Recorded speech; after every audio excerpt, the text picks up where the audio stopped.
আসসালামু আলাইকুম প্রিয় এইচএসসি 27 শিক্ষার্থীবৃন্দ। আজকের ভিডিওটি তোমাদের জন্য খুবই গুরুত্বপূর্ণ, কারণ আমি আমার আজকের এই ভিডিওতে তোমাদের সাথে আলোচনা করব কিভাবে এইচএসসি পরীক্ষায় আইসিটিতে সৃজনশীল প্রশ্নে 50-এর মধ্যে 50 পাওয়া যায়।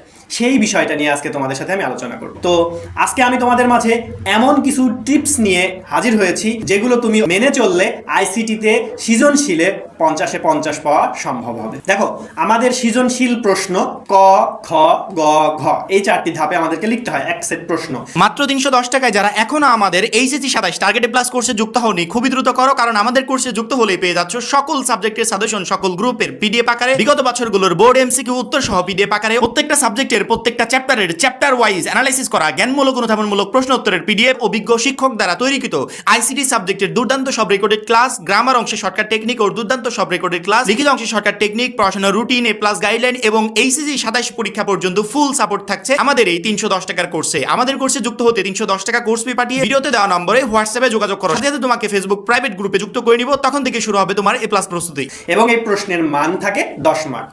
ক নং প্রশ্নের জন্য থাকে 1, খ নং প্রশ্নের জন্য থাকে 2 মার্ক, গ নং প্রশ্নের জন্য থাকে 3 মার্ক এবং ঘ নং প্রশ্নের জন্য থাকে 4 মার্ক। এই টোটাল আমাদের 10 মার্ক।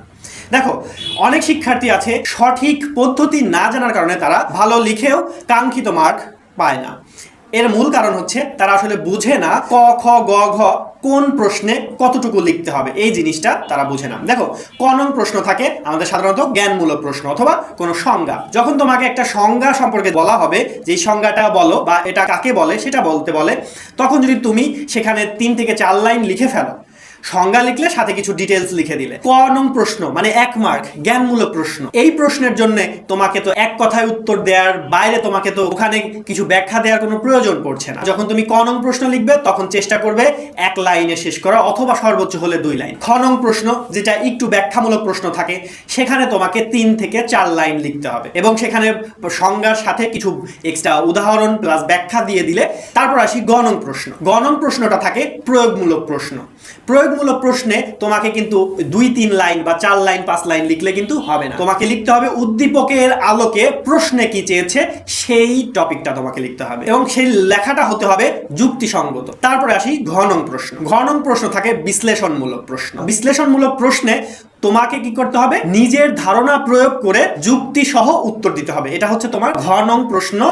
এটা তোমার থিওরিটিক্যালের ক্ষেত্রে এবং 3য় অধ্যায়, 4র্থ অধ্যায়, 5ম অধ্যায়ের ক্ষেত্রে এখানে কিন্তু তোমাকে ম্যাথমেটিক্যাল টার্ম দেওয়া থাকবে। 3য় অধ্যায়ের প্রথম অংশের ক্ষেত্রে তোমাকে হয়তো গ নং প্রশ্নের জন্য বলা হতে পারে বাইনারি যোগ বা সংখ্যা পদ্ধতির রূপান্তর, সেটা গ নং প্রশ্নে থাকতে পারে। ঘ নং প্রশ্নে থাকতে পারে ওয়ান্স কমপ্লিমেন্ট করা, একটা সংখ্যা দেওয়া থাকবে বা 2 বা 3টি সংখ্যা দেওয়া থাকবে, সেটা হতে পারে বাইনারিতে, হতে পারে অক্টালে, হতে পারে হেক্সাডেসিমেলে, হতে পারে সেটা ডেসিমেলে, আবার হতে পারে সবগুলো কম্বিনেশন। তারপরে সেটা বলা হতে পারে সবগুলোর সংখ্যা যোগ করো বা সবগুলো যোগ করে বাইনারিতে যোগ করে সেটার হেক্সাডেসিমেল ভ্যালু দেখাও। তো প্রিয় শিক্ষার্থীবৃন্দ, আমি কিন্তু তোমাদেরকে আবারও বলছি, ক নং প্রশ্ন তুমি 1 অথবা 2 লাইনের বেশি লিখবে না।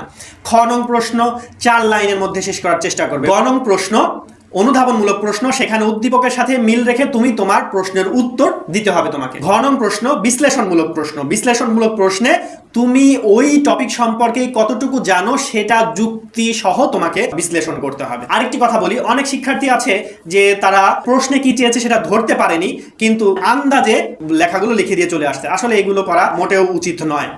তুমি ওই টপিক সম্পর্কে যতটুকু জানো ততটুকু লিখে আসো।